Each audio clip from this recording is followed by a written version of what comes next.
The road twisted through the green hills like something out of a dream, the kind of place you only see in glossy travel brochures or those late-night YouTube videos promising peace at the end of the world. I leaned back into the soft leather seat, the hum of the engine a steady rhythm beneath me. Nock was curled up beside me, her head resting lightly against my shoulder, one of her fingers tracing lazy circles into the lines of my palm. "Daddy," she whispered almost like a sigh, "you take such good care of me." I smiled, half embarrassed, half proud, pretending it didn't make my heart beat a little faster every time she said that. "I'm just happy to see you smile," I said, squeezing her hand. "You work too hard, Daddy," she cooed, nuzzling in closer. "You need to relax more. Let me spoil you now." I chuckled and glanced out the window. The sunlight poured over the rice fields below like honey. I was 67, retired, a widower, and for the first time in years I felt wanted, needed, like a man again. She shifted and pressed her lips to my cheek. "When we get to the resort," she said, her voice soft and sweet, "can we take pictures by the waterfall? I want to show my friends I finally got to go." I nodded. "Anything you want, sweetheart."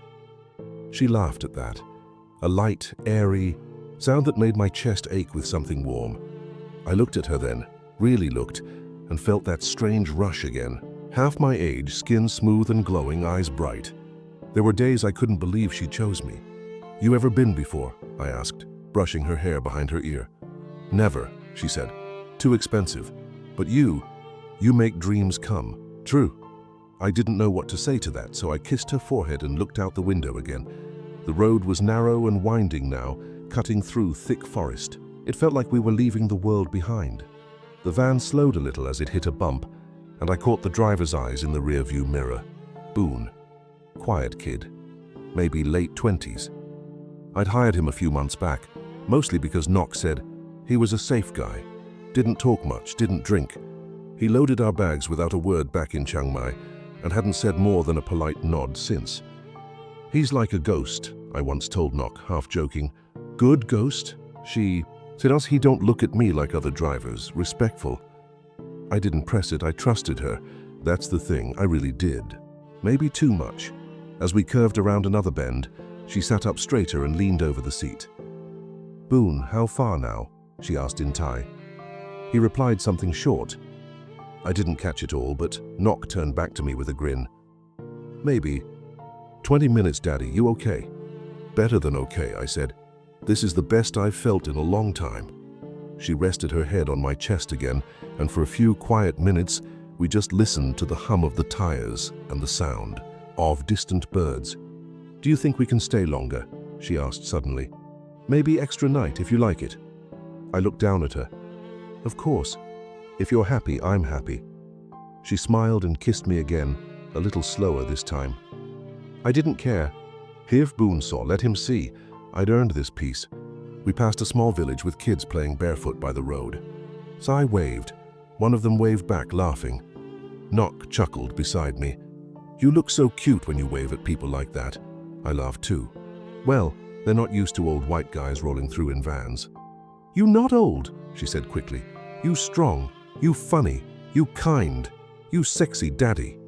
I felt my face go red and shook my head, but I couldn't stop smiling. She leaned closer and whispered, "Don't be shy." I looked into her eyes and saw nothing but softness. No games, just warmth. Or maybe I wanted to believe that. The resort came into view just as the sun hit its peak. Tall gates, carved wood, flowers blooming in rows along the drive. Boone slowed and turned onto the stone path, the tires crunching softly beneath us. Nock squealed with delight and pointed at the fountain. So beautiful. I never see a place like this in real life. I laughed. Well, this is real life now. And it's all for you. She reached over and grabbed my face with both hands, kissing me hard on the lips. "I love you, Daddy," she said, eyes sparkling. And I believed her. God help me, I did. Boone parked under a shaded awning and got out quietly. He started unloading our bags, hers first, like always. Nock hopped out and skipped toward the front doors, calling to a staff member in Thai. I stepped out slowly, my knees stiff from the ride. "Thank you," I told Boone, nodding. He just looked at me, gave the faintest smile, and turned back to the trunk. I followed Nock toward the lobby, watching her hair bounce as she walked, the sunlight catching the gold chain I'd given her last week. She turned and waved me over. "Come on, Daddy, let's check in. I want to swim before lunch." I smiled and quickened my pace, feeling younger than I had in years. Maybe this was what love looked like the second time around. Not fireworks, not passion, just being chosen, just hearing Daddy in a voice that made you feel like a king. We walked into the resort together, her hand in mine, and for those first few hours, I let myself believe in all of it. The room with the balcony, the rose petals on the bed, the way she wrapped herself around me in the pool, the giggles, the selfies, the warm plates of pad krapao. Every second felt like a page in some fairy tale I didn't think I deserved. But in her eyes, or what I thought I saw in them, I finally did.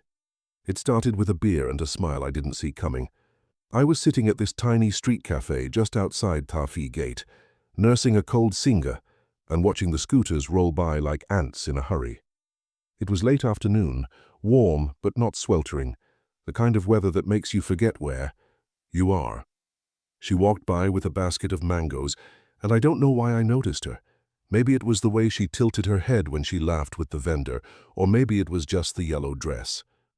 "You want mango, mister?" she asked, teasing. I smiled. I was thinking more like another beer. She laughed and leaned on my table. "Beer and mango, good together." I looked up at her and said, "You're trouble, aren't you?" She grinned, eyes bright. "Only a little bit." I bought the mango, of course. She sat down uninvited, peeled one open with her fingers, and handed me a slice like we'd done this 100 times. "You live here?" she asked. "Sort of." I said, "Rented a place, I'm retired, American." She nodded. "I know, you look retired." I laughed. "What gave me away?" "Your face," she said, smiling, "and your sandals." I liked her already. We ordered fried rice to share, and the next hour passed in that strange, easy way, like the conversation had been waiting for us. I told her about Oregon, my old job, my wife who passed. She told me about her son, 7 years old, living with her mother in a village outside Lampang. "No husband?" I asked. She shook her head. "Long gone, no good." I didn't press. She looked tired when she said it, tired and proud. "I want good life for my boy," she said. "That's why I work every day. Some days I sell mango. Some days I clean room, sometimes massage." She looked me in the eye. "Not sexy massage." "I didn't ask," I said, but I smiled. She raised an eyebrow. "But you think it." "Maybe I did," I admitted. She laughed and clinked, her glass against mine. "Honest man, I like that." We met again 2 days later. I went back to the same cafe without expecting her, but she was there, leaning against the railing like it was her spot. "You follow me?" she said. "You followed me," I shot back. She sat down. We didn't even order food for 15 minutes. We just talked. She asked about my kids. I told her I had 2, both grown. My daughter called now and then. My son barely replied to texts. She listened like it mattered. That night, as we walked past the temple steps, she touched my arm. "You feel lonely here?" I nodded. "Sometimes." She didn't say anything back, just walked beside me. That silence, I still remember it. It wasn't awkward. It was kind. A week later, she gave me her number. I saved it under Nock. I didn't even know her last name. "You can call me any time," she said. "Even midnight, I don't sleep much." I laughed. "I'm old. Midnight's past my bedtime." "Then call me when you wake up," she said. "You wake early, I bet." I did. 5:30 a.m. every damn day. And I started calling. Not long chats, just a few minutes. "You eat yet?" she'd ask. "You drink coffee?" "You dream of me." The first time she said that, I paused. "You know what?" I told her. "I might have," she giggled. "Good dream?" "Very," I said. She hummed. "Tell me next time." And somehow, the mornings got better. I started seeing her every other day. Sometimes we met for lunch, sometimes I'd take her shopping. Just groceries, nothing big. One afternoon she mentioned her scooter was breaking down. "Hard to go work if scooter no start," she said. trying not to sound like she was asking. I didn't hesitate. "Let's get you a new one." She blinked. "Really? Really?" I said. "Consider it an investment in mango delivery." She kissed my cheek that day. "You good man." "Daddy," she whispered. That was the first time she called me that. I pretended not to melt a little. I paid her rent once, just 1 month. She said she was short and didn't want her son to sleep on a hot floor with no fan. "Just this time," she said. "Next month I manage." I believed her. Hell, maybe I wanted to believe her more than I believed my own kids. There was something about the way she looked at me, like I was her lifeline. I'd never been a lifeline before. Back home, I was invisible. Here I was something. She started visiting more, not just meetings in public, and she came over, made me soup when I had a cold, picked out my shirts, rearranged my kitchen drawers. "You don't know where anything is," she scolded. "Because you moved it all," I said. She laughed and flicked my nose. "Better now." She left her toothbrush in the bathroom, then her shampoo, then a pair of slippers by the door. I never asked her to. But I didn't ask her not to either. One night we were lying on the couch, her legs across mine, and she asked, "Do you think maybe I'm too young for you?" I looked at her and said, "I feel 40 again with you around." She smiled, but it was small. "Sometimes I think I don't deserve good man like you." "Well," I said, "I've made a lot of mistakes. Maybe we deserve each other." She leaned in and kissed me slow, like she meant it. I believed she did. I think I needed to believe it. I told her once, "You don't have to keep thanking me all the time." She tilted her head. "But you do so much." "Because I want to," I said. "Not because I expect anything back." She didn't answer, just held my hand tighter. We watched the ceiling fan spin for a while. She fell asleep like that, fingers still locked around mine. I stayed awake and listened to her breathe. It felt good. It felt real. Maybe that was the danger. Maybe I didn't want to see anything else. Every morning started the same. Her voice humming in the kitchen, the soft clatter of plates, the scent of garlic and lime. I'd sit on the couch, rubbing the sleep from my eyes, and she'd peek out and smile. "You want coffee, Daddy?" Always with that name. It used to make me laugh. Now it just felt like home. I'd nod, stretch, and say, "Only if you sit with me while I drink it." She'd bring the cup over, kiss my cheek, and curl up next to me, legs tucked under mine. "You never drink alone now," she'd whisper. And she was right. I wasn't alone anymore. We had a rhythm. I made pancakes. She made papaya salad. I tried to teach her how to flip eggs without breaking the yolk.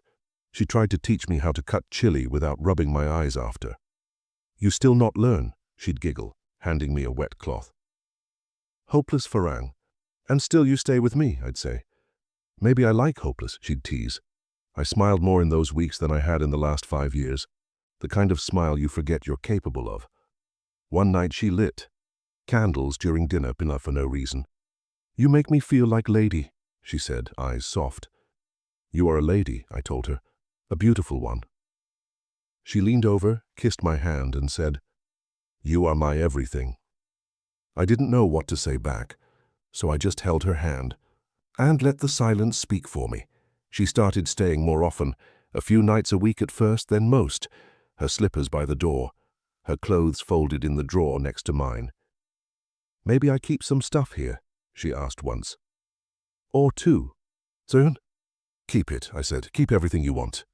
I meant it. I liked waking up and hearing her brush her teeth. I liked the way she danced when she cleaned. I liked feeling useful again, like I had someone to look after. One afternoon I caught myself watching her from the doorway, folding my shirts. I said, "You're the last woman I'll ever love." I meant it as a joke, soft, half serious. But she didn't laugh. She looked up at me, eyes unreadable, and said, "I know." That should have made me pause, but it didn't. Not then. Sometimes, when I napped in the afternoon, she'd borrow. Boone and head to the market. "Need fish sauce," she'd say, "and sticky rice." I'd wave her off, kiss her goodbye, and drift off with the TV humming in the background. Boone would be waiting downstairs, already in the car, engine running. He never said much. Just a small nod. Maybe a polite, "Hello, young guy, probably shy." Drove well, always on time. Once I asked him if he wanted a soda. He shook his head, smiled faintly, and looked away. "You don't talk much, huh?" I said. "Quiet is good," Nock replied. "Means he don't listen too much either." I laughed, but something about the way she said it stuck with me. One Sunday, she brought home flowers from the temple. "They bless the house," she said, placing them near the window.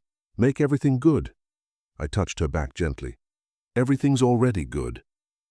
She leaned into me, rested her head on my shoulder. "Because of you, Daddy. You make everything feel safe." I held her tighter. I wanted to believe I was keeping her safe. I wanted to believe I was the reason she smiled in her sleep. I remember one evening, I offered to come with her to the market. She hesitated. "Too hot," she said quickly. "You stay, rest, I go fast. "I don't mind the heat," I said. "We haven't been out together in a few days." "Next time," she said, kissing my forehead. "Today, I go fast. I promise." Boone pulled up right on cue. She jumped in, waved, and they drove off. I stood at the window for a moment longer than usual, watching the taillights disappear. Something about the way she moved, or too quick, too smooth, unsettled me. But I told myself I was being paranoid. She'd be back soon, smiling, holding bags of garlic and limes. That night, as she massaged my shoulders, I asked her, "Do you think about the future?" She paused. "What you mean?" "Us?" I said. "Do you ever think where this is going?" She kissed the back of my neck. "I think this is nice. We don't need to rush. We are happy now." I nodded slowly. I feel like I want more time with you. Always more time." "Then don't count," she whispered. "Just love." It sounded simple. Too simple. But I held on to those words anyway. Every day felt like a promise. A quiet one. The kind you make in the way you pour coffee, fold a towel, leave the last bite of fruit. We didn't talk about titles, not girlfriend, not wife, but she wore the gold necklace I gave her every day. That was enough for me. At least, it was then. Looking back, maybe I should have asked more questions, paid more attention to what wasn't said. But when someone makes you feel 40 again, you don't look for shadows. You just keep chasing the light. I noticed it first in the way she closed the door. Before, she'd turn around, blow me a kiss, sometimes even say, "Love you, Daddy," with that playful grin. But lately, she just left, quick, quiet. I asked, "You okay?" She paused, hand on the doorknob. "Yes, Daddy. Just tired. My aunt's sick again." That aunt had been sick for weeks now, always the same one, always needing something at odd hours. I didn't argue. "Want me to come with you?" I asked. She shook her head. "No need. I go fast. Just bring her medicine." She kissed my forehead, barely, and slipped out before I could say more. I stood there a moment, staring at the closed door, feeling something crawl under my skin. The TV was still playing in the background, but I wasn't listening. I walked to the window, watched Boone open the van door for her. She climbed in, didn't even look back. Boone didn't glance up either, just drove off. That night I waited. She didn't come back until after midnight. I pretended to be asleep. She slipped into the room, quiet as a whisper. I could feel her watching me. Then the bed shifted, and she slid under the blanket, her back to mine. She didn't reach for me. I didn't move. My heart pounded in the dark. I wanted to ask where she'd been. I wanted to believe it was just what she said. Her aunt, her family, some emergency I'd never understand. But her phone buzzed. Twice. She didn't check it, didn't even turn it over.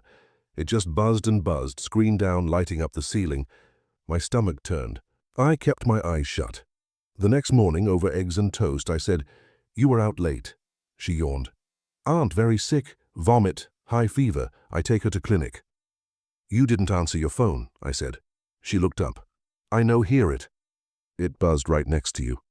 "I'm so tired, Daddy, I don't remember." She smiled, but it didn't reach her eyes. "Why you worry so much?" "Because I care about you," I said. "And I care about where you go." She laughed softly, leaned in and kissed my cheek. "You jealous, Daddy?" "Maybe a little," I admitted. She cupped my face. "You don't need to be. You, my only one." But her phone buzzed again, and she pulled away to silence it, screen still face down. I didn't press further. But something cracked. A few days later, I rode in the van alone while she was at a salon. I dropped my keys between the seats and reached down to grab them. That's when I saw it, and a small gold earring under the passenger seat. Not Nock's. Too fancy. Too big. Nock hated earrings that dangled, said they made her ears itch. I picked it up, held it in my palm. It was warm from the sun. "Hey," I said that evening, showing it to her, "you dropped this?" She looked at it and blinked. "Oh," she said quickly, "not mine. My friend sit there last week. Maybe—" She leave it. "What friend?" I asked. "You don't know her," she replied, already turning away. "She ride with Boone sometimes. I ask him to help her." "Why?" "She don't have ride. I help. That okay?" I nodded slowly. Just seemed odd. She touched my arm. "Don't worry, Daddy. Not everything is problem." I wanted to let it go, but I didn't. That night I checked the van. I remembered Boone once mentioning a dashcam. For insurance, he'd said. I opened the glove compartment. There it was, a small device mounted discreetly near the mirror. I turned the ignition, checked the memory card. Empty. Nothing for the last 3 days. I waited until morning.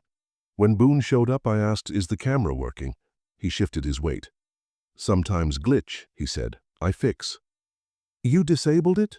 I asked. No, he said quickly. "Maybe card full. I clean later." He wouldn't look at me, just kept adjusting the mirror like it was the most important thing in the world. I stared at him a second longer than I needed to. "Let me know when it's fixed," I said. "Yes, sir." He nodded.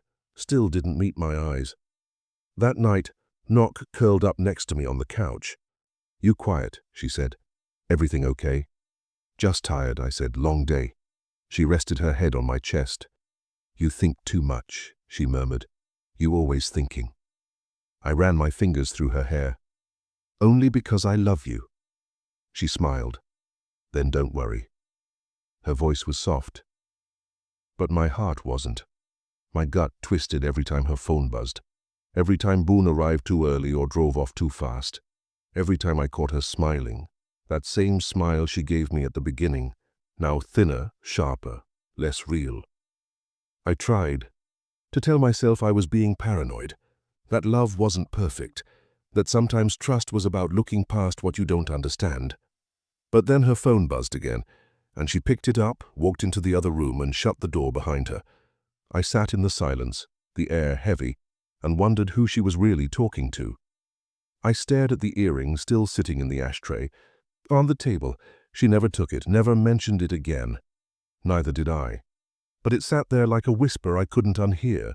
She sat across from me at breakfast, stirring her coffee with slow, delicate circles, like the news she was about to share needed choreography. "Daddy," she said, not meeting. My eyes, "Can I ask something important?" I nodded. "You know you can." "My son. His school call. They say if I don't pay next term, he cannot study. I feel shame. I don't want him to be like me." I put down my spoon. "How much?" 40,000 baht, she said quickly. "Only this time I pay you back. You know I always try." I looked at her, her hands wringing that little napkin like it owed her something, her eyes wet but not spilling. "It's not about the money, Nock," I said quietly. "I just want to know it's real, that it's for him." She blinked. "Fast. You think I lie?" "No," I said too fast. I need to know what I am to you." Her lips parted, like she was hurt. "You are everything," she whispered. I took out my phone, opened the banking app, and transferred the money. That night I stepped out on the balcony to clear my head. She was in the bedroom, talking low and fast on her phone. I wasn't trying to listen, but a word caught me. My name, then laughter, not giggles, full-blown laughter. I froze. "He think I'm his everything," she said in Thai. I didn't catch the rest. My Thai was still broken, but I understood that part. My chest felt hollow. I turned, opened the door quietly, and walked past her. She smiled, phone tucked under her thigh. "Want massage, Daddy?" I forced a smile. "Maybe later." I lay in bed staring at the ceiling, hearing her words on loop. The next day, I asked Boone to take me to the post office. He said nothing on the way there. After we parked, I stayed in the van, watching him light a cigarette. "Can I ask you something?" I said. He turned slowly. "Yes, sir." "Has Nock ever done anything behind my back?" He looked like... I slapped him. I said softer now. "Does she meet someone else?" He stared at the cigarette in his fingers. "I drive only," he muttered. "I don't see anything." "You've seen things," I said. "Just tell me the truth." He shook his head. "I no want trouble." "I'm not angry," I said. "I just need to know." He crushed the cigarette under his shoe. "I don't know," he said, voice barely a whisper. "Sometimes she lie. I don't know what is real." That was all he gave me. He wouldn't look at me after that. I didn't tell Nock about that conversation. I wanted to believe she still loved me. I wanted to believe maybe Boone was just confused, that I was overthinking, but my gut had stopped listening to my heart. It was screaming something else entirely. A few days later, we were driving to the beach. She was humming, playing with the radio. Boone was quiet, eyes on the road. We pulled over at a small food stall, and while they ordered, I stayed back to grab my wallet from under the seat. My hand brushed something smooth, cool metal. I pulled it out. Her necklace. The one I gave her last month. The one she hadn't worn in weeks. "What's this doing here?" I asked as she walked back. She froze for a second, then smiled. "Oh, I lose that. I look everywhere. Boone maybe find it and forget tell me." Boone stayed silent. "You sure?" I said. "Because I've been in this van all week." She stepped closer, took it from my hand. "Thank you, Daddy. You always find things I lose." She kissed my cheek, but my skin didn't feel anything. Not warmth, not love, just a slow, creeping cold. That night I couldn't sleep. I lay awake while she snored gently beside me, fingers curled on her stomach like a child. I watched her chest rise and fall, and I hated myself for still loving her, for wanting her to turn over and hold me like before, for praying that I was wrong, that the earring, the laughter, the necklace, and all of it meant nothing. I kept thinking about that phone call. He thinks I'm his everything. Not he is, not I love him. Just he thinks. And maybe that's all I ever was, a man with a wallet, a quiet heart, a need she knew how to fill, just enough for... I closed my eyes and held my breath, wishing sleep would take me before the truth did. But it didn't. It never does. The van sat in the driveway like it always did, quiet, innocent, like it hadn't betrayed me 100 times without a sound. I waited until Nock left for the market, said she'd be back in an hour. She kissed my cheek like always. "You want sticky rice?" she asked. "Sure," I said, like my hands weren't shaking. I told her I was going to nap. But the second the door closed, I grabbed the extra key, walked out, opened the van, and sat in the driver's seat. I plugged in the dashcam. The main memory card was blank, but Boone didn't know I'd installed a backup, the kind that uploaded files to a hidden folder on my old laptop. I'd set it up months ago when I noticed things weren't adding up. I'd never looked at it, until now. The files were time-stamped. I skipped past dozens until one caught my eye. Rainy Tuesday, 12:13 a.m. I remembered that night. I had a cold. She said she needed to get cough syrup from 7-Eleven. She was gone 2 hours. I clicked play. The screen flickered. The rain was loud, tapping on the windshield like a metronome counting down to a truth I didn't want. Boone sat. In the front, engine running. Then she appeared. Knock. She opened the door, slipped into the passenger seat, hair soaked, giggling. "You bring umbrella?" she asked in Thai. Boone laughed. I didn't need subtitles for that sound. It was easy, familiar, like this wasn't the first time. She reached over, touched his leg. He looked nervous but didn't stop her. Then she leaned in and kissed him. Not a kiss on the cheek, not a quick peck. It was slow, long. Their heads tilted. Her hand slid behind his neck. He pulled her closer. My fingers tightened around the laptop. I paused the video. I couldn't breathe. My whole chest felt like it had collapsed in on itself. That kiss, it wasn't new. It wasn't awkward. They'd done this before. She kissed him like she used to kiss me, like I was never even in the story. I pressed play again. They talked, laughing, touching. She took something out of her purse and handed it to him. I couldn't see what it was. Then she curled up against him in the seat like it was the most natural thing in the world. They sat like that for almost 20 minutes, then drove off. No market, no medicine, no guilt. I closed the laptop slowly. My hands were cold. I stared at the steering wheel, the dash, the empty passenger seat where she'd sat 100 times beside me. I tried to remember every ride Boone had driven her alone, every time I'd waved goodbye, every time I'd paid for gas, every time I told myself she was loyal, kind, mine. I wasn't her daddy. I was her decoy, her paycheck, her fool.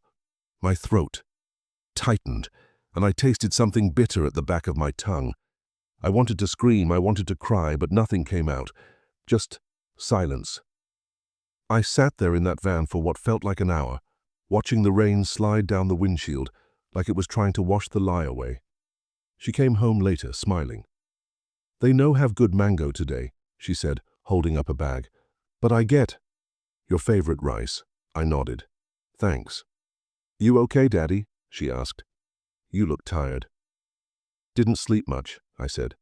"Dreams were weird." She touched my face. "Bad dreams?" "Yeah," I whispered. "Real bad." I wanted to confront her. I wanted to ask her why him, why in my car, why while I was sick in bed. But instead I sat down at the table and let her serve me rice like nothing had changed. She talked about her mother, about the heat, about a funny dog she saw on the street. I watched her lips move and wondered how many other lies they'd told. That night, she wrapped her arms around me in bed, rested her head on my chest like she always did. "I love this," she said. "So quiet, so safe." I didn't answer. I stared at the ceiling, blinking slowly, feeling her heartbeat against my ribs. It used to comfort me. Now it made my skin crawl. She kissed my chest. "You think too much, Daddy," she whispered. "You need to stop worrying. Just be happy with me." I wanted to push her away. I wanted to get up, grab my bag, and never come back. But I didn't move. I let her hold me.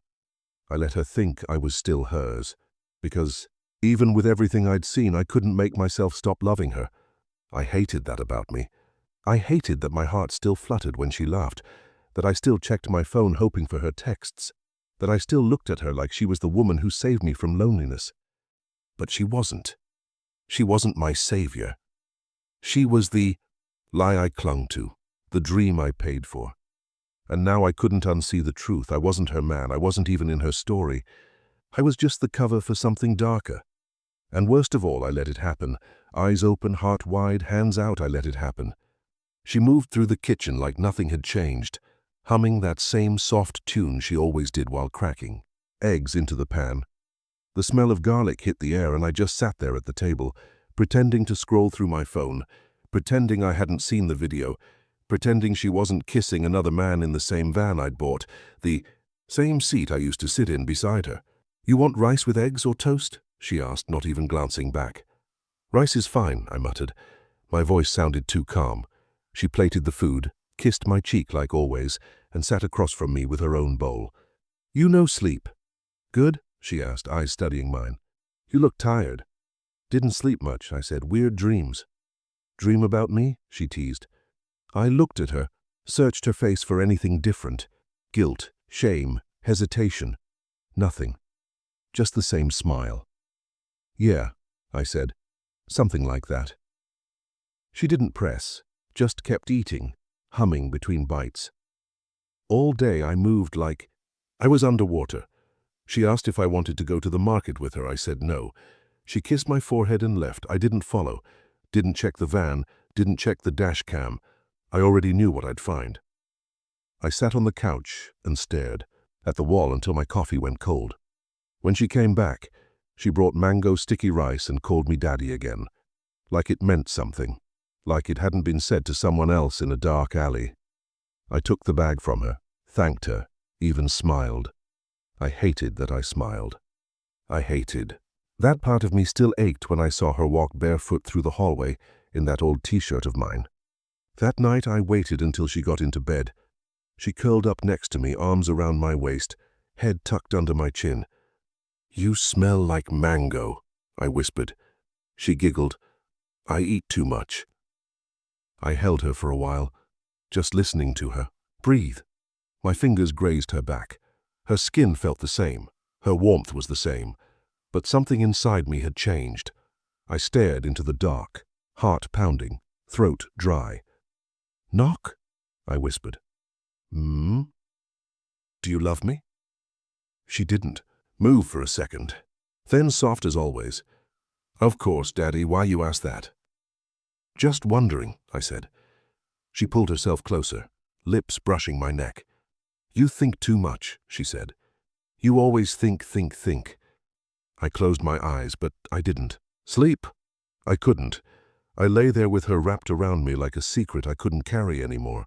Her laugh from the video kept playing in my head. Clear, cruel, real. I remembered how she touched his leg, how her head tilted when she kissed him. It wasn't clumsy. It wasn't new. It was practiced. Familiar. Like I was the stranger in this story. I kept thinking, what else have I missed? How many times? Was Boone the only one? My mind wouldn't shut up. I stared at the ceiling, trying to pretend her arm didn't feel like a chain. I didn't move, I didn't cry. I just listened to her breathe and wondered how long she'd been lying next to me like this. In the morning, she woke before me, kissed my forehead again, and went to make tea. I sat up slowly, neck stiff, heart heavier than it had ever been. What do you want for breakfast today? She called out.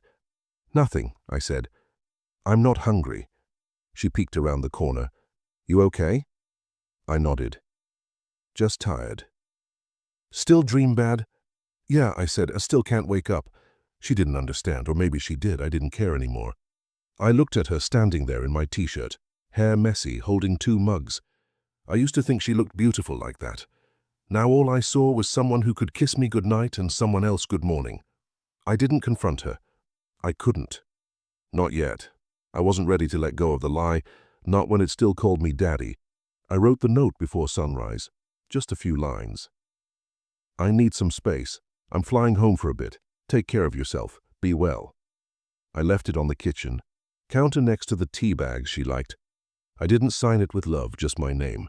I transferred the last amount she asked for the day before, something about her mother's roof leaking.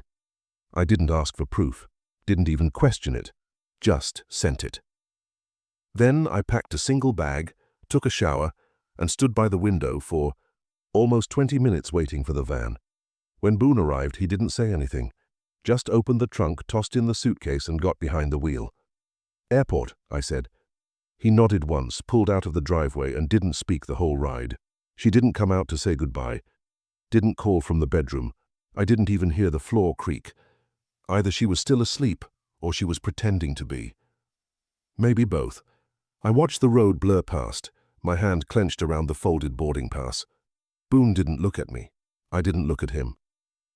You think she'll be okay without me? I asked quietly. He shrugged. She always okay? I nodded. Yeah, I guess she is. The rest of the ride was silent. The van smelled like stale perfume and fried food. My stomach turned, but I didn't know if it was hunger or just the ache of something dying slow inside me. At the terminal, Boone stopped at the curb and got out to open the trunk. I grabbed the bag myself. Thanks, I said. He gave me a small nod. Safe flight. No eye contact, no pause. Just got back in the van and drove off. I watched the taillights disappear into traffic and felt this strange calm settle in. Not peace, not closure, just a kind of quiet I hadn't felt in months. I walked through security like a man sleepwalking. I didn't check my phone, didn't refresh. Didn't wonder if she'd noticed the note yet. When I landed back in Oregon, it was raining. I checked my phone. No messages. Nothing from Knock. Nothing from Boone. No missed calls. No, where are you? Or come back. Or even why. Just silence. That told me more than any message could have. She didn't need me. Maybe she never did. Maybe the money mattered more than the man. Maybe Boone was always waiting in the wings, and I was just the stage. I kept looking at my screen anyway, like something might change. It didn't. I sat in my apartment with the lights off for a long time. Her photo was still my lock screen. I didn't change it.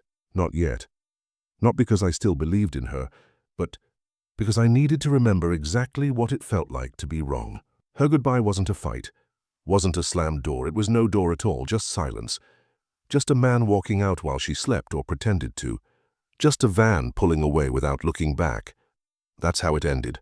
Not with heartbreak. Just the slow realization that there was never love to begin with, at least not the kind I thought. Just need. Just use. Just the kind of love that disappears when the money does. I'm back in Oregon now. The rain here feels different. Colder. Heavier, like it knows what I left behind. I walk past the same grocery store I used to shop at before Thailand. The same cracked sidewalk outside my apartment. The same neighbors who nod but never stop to talk. Everything's the same, except me. I still check my phone some mornings, half expecting a message that won't come. Then I remind myself it's done. The silence wasn't the ending. It was the answer. I haven't blocked her, haven't deleted the photos. I scroll past them sometimes, not because I want to remember, but because I don't want to forget how it felt to be fooled by something that looked like love. My friend George asked me the other day, "You hate her now?" I shook my head. "No," I said. "That's the worst part. I don't. I don't hate Nock. I don't even think she's evil. I think she did what she had to do to survive. Maybe she thought she cared. Maybe she did, in her way. I think she loved the comfort, the stability, the way I looked at her like she was my second chance. Maybe she loved being needed, or maybe she loved that I didn't ask too many questions. But love, the kind that stays when the money runs out, the kind that holds you without thinking of a backup plan, I never saw that in her eyes. Not once. Sometimes I wonder if I ever meant anything, or if I was just another transaction wrapped in tenderness. But then I remember her laugh in the van, the way she touched him like I never existed, and I stopped wondering. I was a chapter in her story. Maybe Boone was another. Maybe there's been more since I won't ever know, and I'm not sure I want to. What I know is this. I gave her the best parts of me, the loyal parts, the soft parts.